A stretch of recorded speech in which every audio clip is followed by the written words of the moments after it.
Well, good evening, everyone, and welcome. I'm just delighted by the turnout this evening, and I want to say hello to the folks in the Agora. I'm so sorry that we weren't able to accommodate you in here. We're very happy that you're here. My name is Jillian Sinha. I'm the Dean of the Faculty of Social Sciences and Humanities, and I want to welcome you all here this evening to this very special event. This event is part of Research and Innovation Week here at Lakehead. It's an annual event that we put on every year to celebrate research and scholarship and creative work that's done by our own faculty and students, and also by special guests like the one we have with us this evening. I'm going to be asking my colleague, Dr. Nadia Varelli from the Department of Political Science, to come up and introduce Joseph Boyden this evening, but I'd like to say a couple of words about him myself first. Canadian literature is my own area of research and teaching, and when I first started reading Joseph's books a few years ago, I was just blown away by them and very moved by them, and wishing very much that I wasn't a full-time administrator so that I could be teaching them. And I'm hoping to do that again in the future sometime. This event is also part of the Faculty of Social Sciences and Humanities Speakers Series, but it has a number of other sponsors as well, and I'd like to thank them. The Department of Political Science, the Department of English, the Office of Research, the Office of Aboriginal Initiatives, and I want to thank the bookstore who's been working very hard outside selling Joseph's books. As you probably know, Joseph's novel, The Orenda, is now one of the final 2 books in Canada Reads.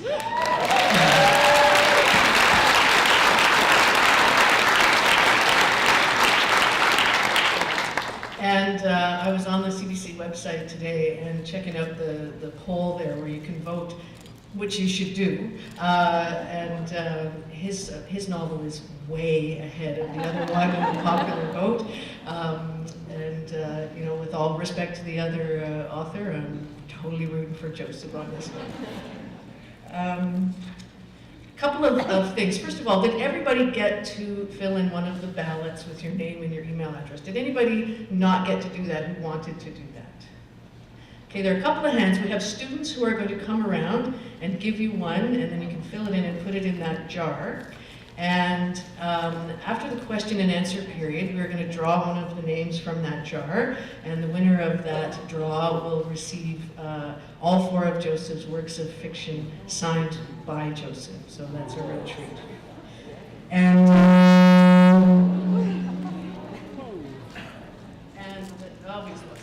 And he'll be available for signing afterwards.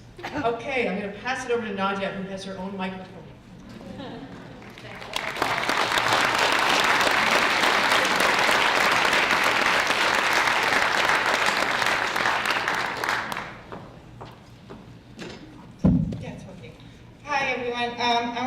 Like Jill, I want to thank everyone for coming here tonight. We were really surprised that all these people showed up, so thank you for coming out. I also want to thank everyone that was involved in putting this together, and I also want to thank the students of political science who are working hard, and they'll be working even harder after the talk and running around collecting questions from everyone. Anyway, we're here to listen to Joseph, so I won't be speaking long. Joseph's debut novel, 3-Day Road, which by far is my personal favorite, won the Rogers Writers Trust Fiction Award. This was followed by the 2008 Scotiabank Giller Award winning novel, Through Black Spruce. The latest novel, The Orenda, the one we're here to celebrate tonight, has been widely acclaimed. And as Jill mentioned, anyone following Canada Reads knows that as of today, Joseph's book is one of the 2 finalists. Drawing from his Ojibwe heritage for stories that are deeply rooted in Indigenous culture, Joseph offers us stories that not only touch our soul and spark our imagination, but with every word he pens, he helps us understand a world that is all too often forgotten, ignored, or even dismissed. And with that, he enriches our understanding of Canada and Canadian identity. And in doing so, Joseph, through his beautiful prose, gives us back a little bit of Canada's soul. Ladies and gentlemen, Joseph Boyden.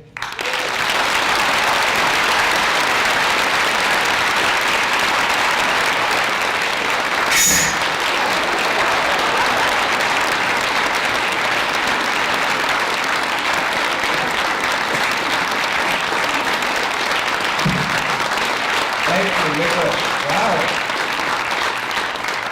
It must be the end of winter Thunder Bay. I was expecting about 10 people out here today. This is amazing. Holy mackerel. Unfortunately, we've run out of time, so good night. It's really amazing of you all to come out and to stick around. And I've been wanting to get up to Thunder Bay for a very long time, and I can't figure out how this has happened, that this is my first time here. It blows me away. This is part of Research and Innovation Week, and if you know me, as an undergrad and graduate student, I hated research, and I'm anything but innovative, so I'm really trying to figure out why I'm up here talking to you tonight. And to top all that off, I'm a writer for a reason. Writers don't like to do this. I'm from a very large family.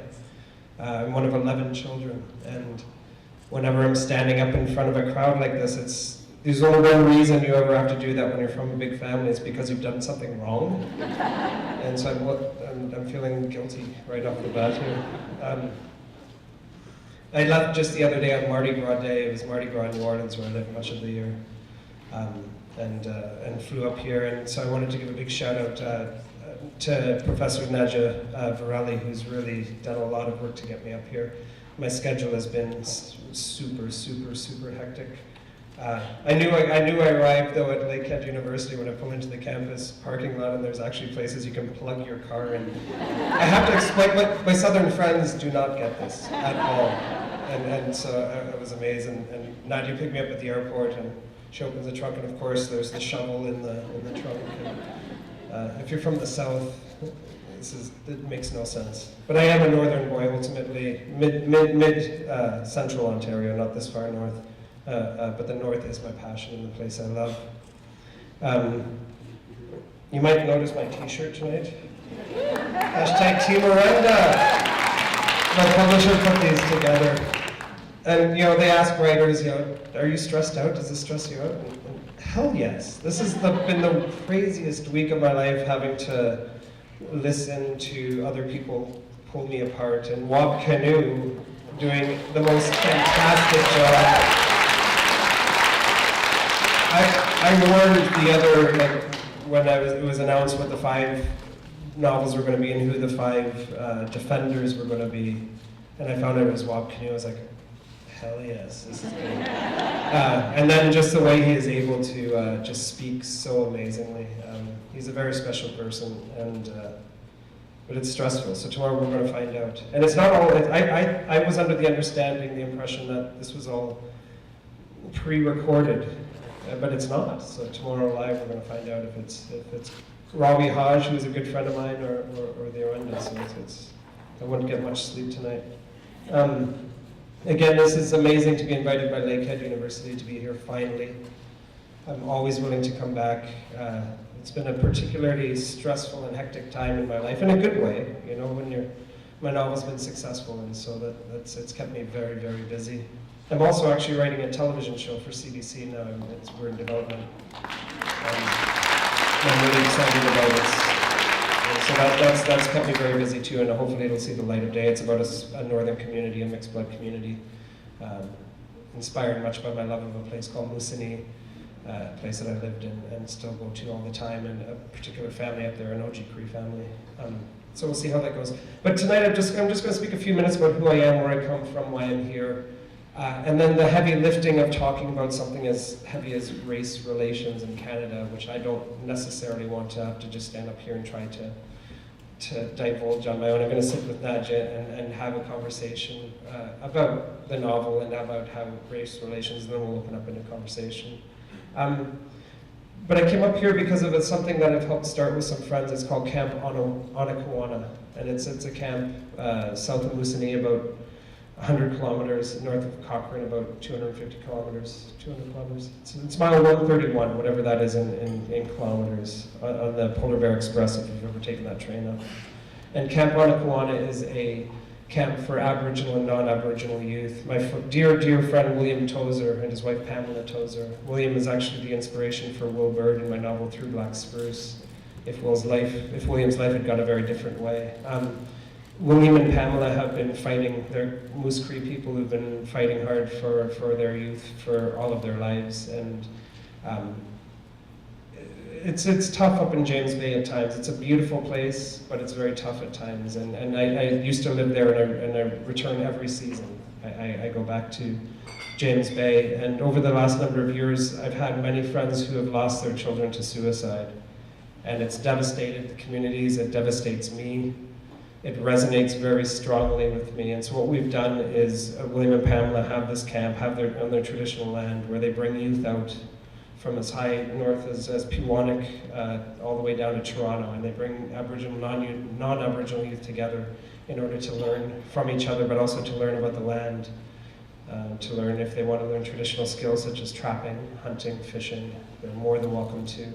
If they're not into that, they learn how to build fires, how to paddle canoes, how to figure a way out in the bush, how to make a shelter at night at different seasons of the year. And I've watched over these last few years as these waves of suicides happen. James Bay is often called the suicide capital of the world, which is truly devastating, 100 times higher often than rates anywhere else in Canada. I've watched these waves come through, but they've slowed down recently, and I hope that this remains the case.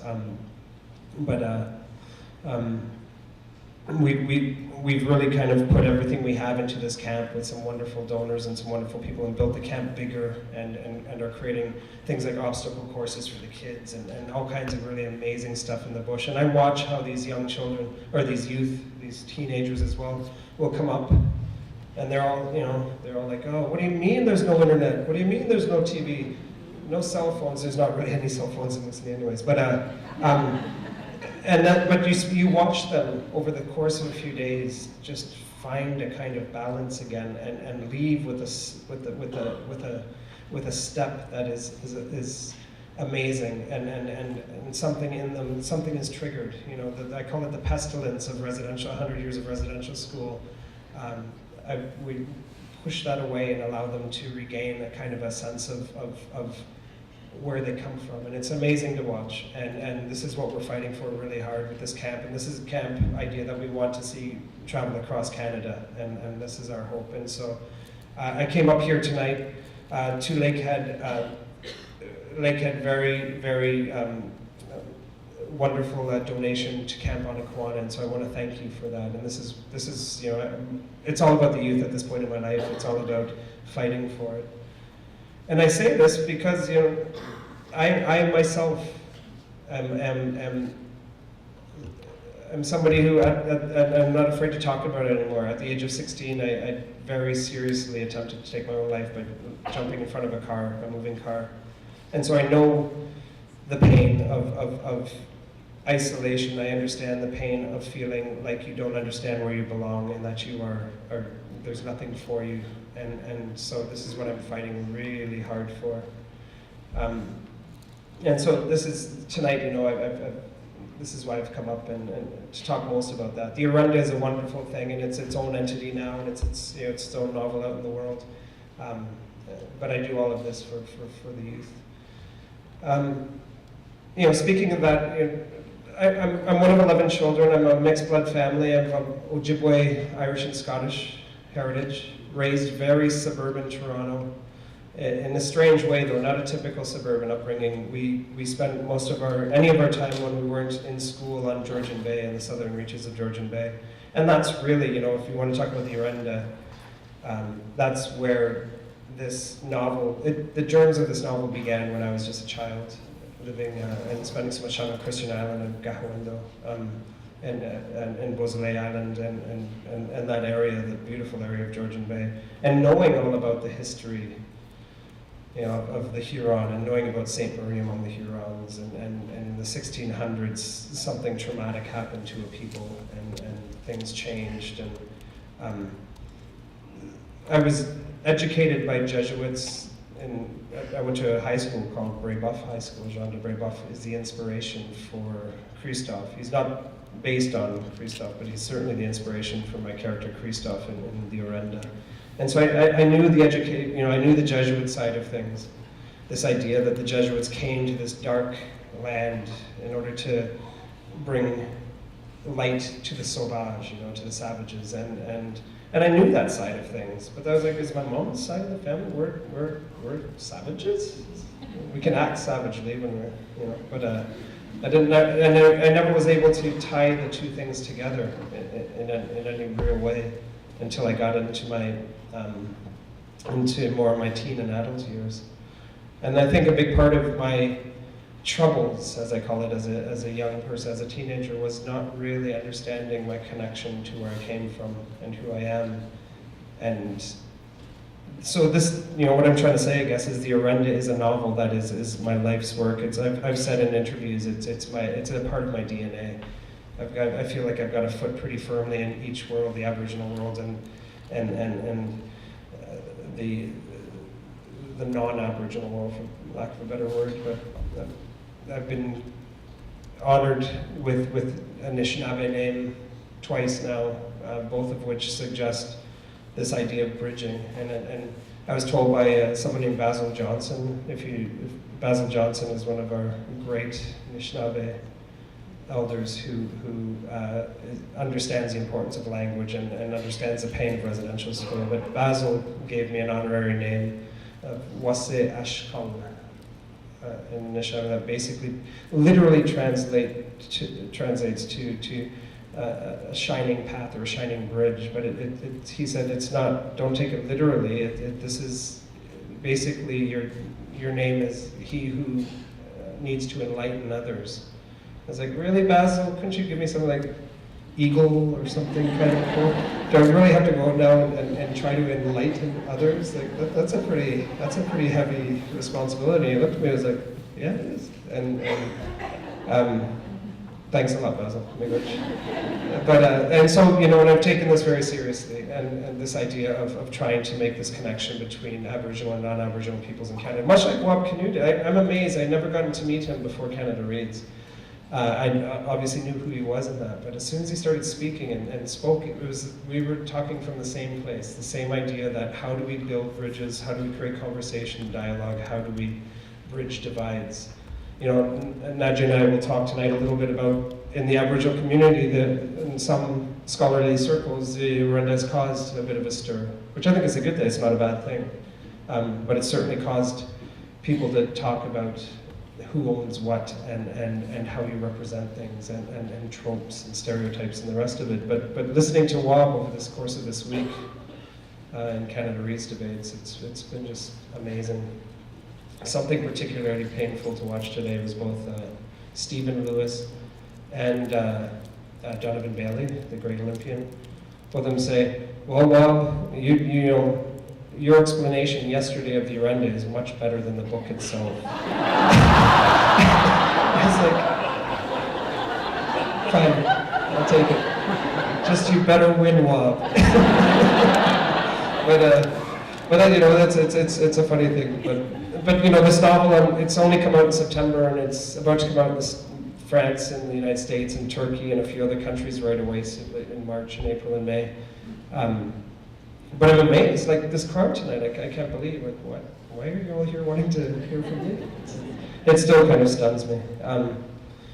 But the Orenda came out of this, my wanting in some ways, a lot of Canadians, we think of our history and we think 1867 and John A. Macdonald said, okay, Canada is a country now.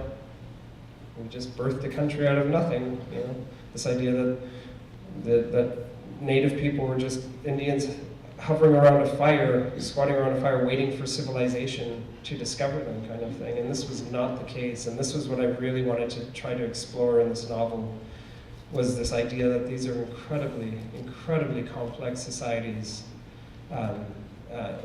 existing here for thousands of years before the Europeans came. And the Orenda fascinates me, that time period, because it was a touch point of about 10 years where things really seemed to go from one side.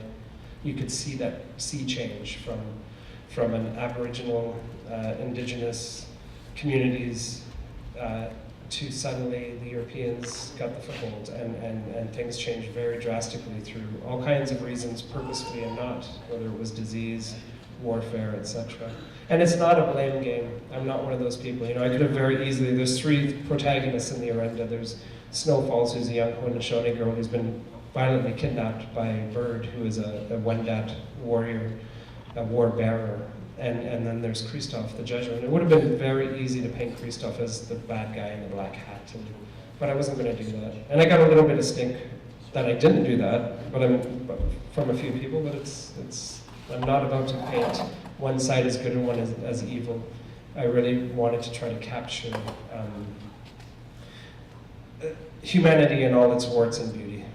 And you know, and as a writer, what I do is I set out to try to tell a good story first. That's most important to me. If I tell the good story, everything will fall into place after that. What I think I will do is I'm going to read just the very first page, the prologue, the first prologue of the Orenda. This is a very classically structured novel. It's a 3-act novel, and each act begins with the prologue. It's almost a Greek chorus, but it's what I call my Anishinaabe chorus of my character, these kinds of godlike people watching the action from below, or from above. And then after that, I think I'd love to sit down with Najin and have a conversation, and then a few questions from the audience. And then we'll all go out for a beer. Or a tea if you don't drink beer, you don't. I'm not suggesting you need to drink alcohol. But I'm stressed out. So this is the prologue, the opening page. We had magic before the crows came, before the rise of the great villages they so roughly carved on the shores of our inland sea and named with words plucked from our tongues: Chicago, Toronto, Milwaukee, Ottawa. We had our own great villages on these same shores, and we understood our magic. We understood what the Orenda implied. But who is at fault when that recedes? It's tempting to place blame. The loss should never be weighed in this manner. Who then to blame for what we now witness? Our children cutting their bodies to pieces, or strangling themselves in the dark recesses of their homes, or gulping your stinking drink until their bodies fail. But we get ahead of ourselves. This, on the surface, is a story of our past. Once those crows flew over the great water from their old worlds to perch tired and frightened in the branches of ours. They saw that we had the Orenda. We believed. Oh, did we believe? This is why the crows at first thought of us as little more than animals. We lived in a physical world that frightened them and hunted beasts they'd only had nightmares of, and we consumed the mystery that the crows were bred to fear. We breathed what they feared.